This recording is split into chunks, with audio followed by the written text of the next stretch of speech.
This time of year, you may as well see turtles. Yeah, the reptiles are coming out of hibernation this time of year and slowly making their way toward their summer homes.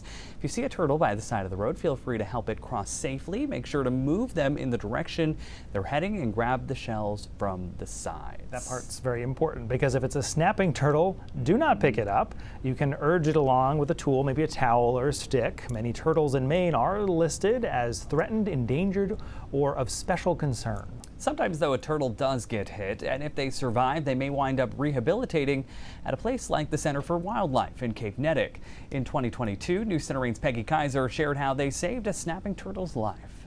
This was not the first time Amanda and Lila Willette had seen this big old snapping turtle. Well, we rescued him probably a few days or a week or so prior. We saw him on this road coming out of a bushy area near my home, so we ended up just forcing him to go that direction towards the pond behind us. He was a familiar sight around their neighborhood, but when they found him on a warm afternoon last September, it was a different story. His shell was missing on the top and on the bottom. With some help, they managed to get him into a box. It was like a community effort because the police were stopping traffic. And take him to the Center for Wildlife in Cape Nettic. A woman and her daughter that live in the neighborhood that he lives in found him on the side of the road, and he had been not just hit by a car, but fully run over by a vehicle.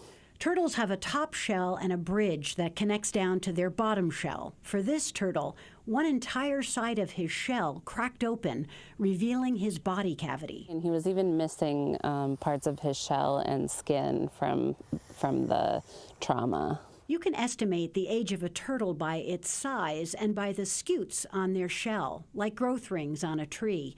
The team guessed he was about 40 years old. And he was definitely in a bad way. It was important that they begin to repair the shell because if left unattended, the bone can die and never heal. They treated him for trauma and blood loss, applied some heat for shock, fluids for hydration, and antibiotics.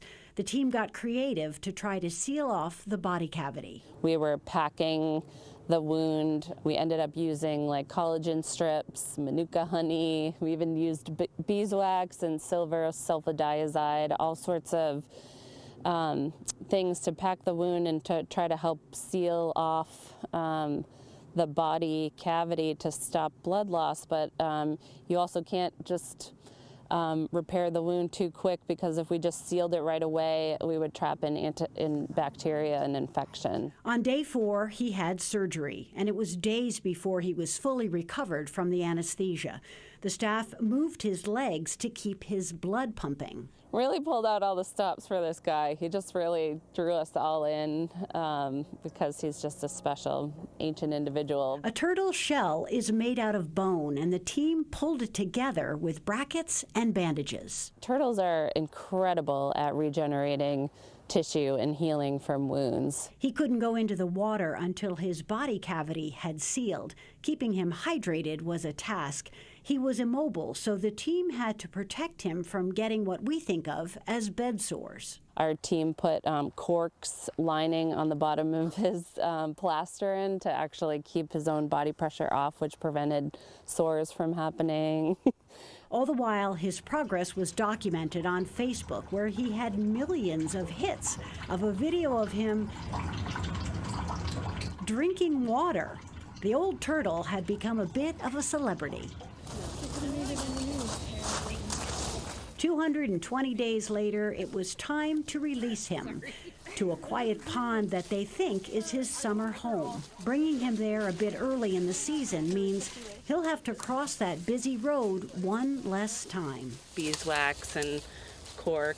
And at the pond's edge, he seemed to understand it was time to return to the familiarity of his old life. And just like that, he slipped beneath the surface to the mud and the muck of the safe haven of home.